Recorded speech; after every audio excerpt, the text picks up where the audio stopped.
The Judge's House and Other Stories by Bram Stoker, read by Roy Macready. The Judge's House. When the time for his examination drew near, Malcolm Malcolmson made up his mind to go somewhere to read by himself. He feared the attractions of the seaside, and also he feared completely rural isolation, for of old he knew its charms, and so he determined to find some unpretentious little town where there would be nothing to distract him. He refrained from asking suggestions from any of his friends, for he argued that each would recommend some place of which he had knowledge, and where he had already acquaintances. As Malcolmson wished to avoid friends, he had no wish to encumber himself with the attention of friends' friends, and so he determined to look out for a place for himself. He packed a portmanteau with some clothes and all the books he required, and then took a ticket for the first name on the local timetable, which he did not know. When at the end of 3 hours' journey he alighted at Benchurch, he felt satisfied that he had so far obliterated his tracks as to be sure of having a peaceful opportunity of pursuing his studies. He went straight to the one inn which the sleepy little place contained, and put up for the night. Benchurch was a market town, and once in 3 weeks was crowded to excess, but for the remainder of the 21 days it was as attractive as a desert. Malcolmson looked around the day after his arrival to try to find quarters more isolated than even so quiet an inn as the Good Traveller afforded. There was only one place which took his fancy, and it certainly satisfied his wildest ideas regarding quiet.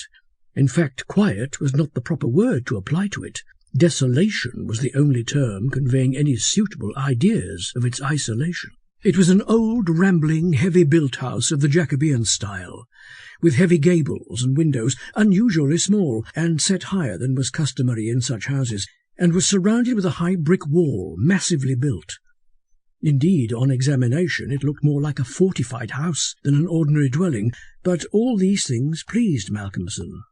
Here, he thought, is the very spot I've been looking for, and if I can get an opportunity of using it, I shall be happy.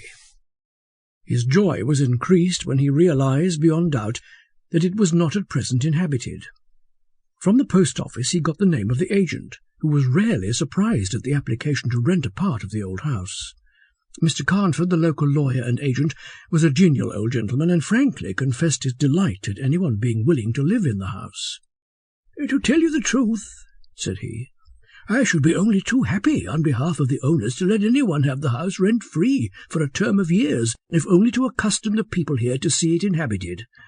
It has been so long empty that some kind of absurd prejudice has grown up about it, and this can be best put down by its occupation. If only," he added with a sly glance at Malcolmson, "by a scholar like yourself, who wants its quiet for a time." Malcolmson thought it needless to ask the agent about the absurd prejudice.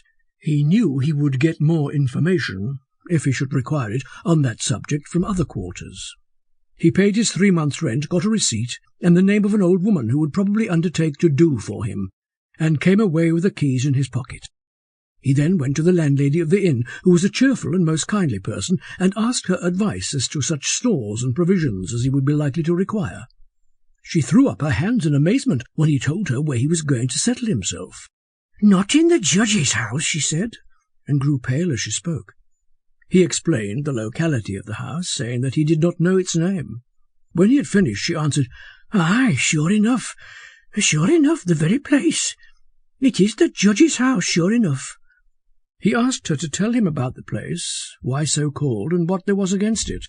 She told him that it was so called locally because it had been many years before, how long she could not say, as she was herself from another part of the country, but she thought it must have been 100 years or more, the abode of a judge who was held in great terror on account of his harsh sentences and his hostility to prisoners at assizes.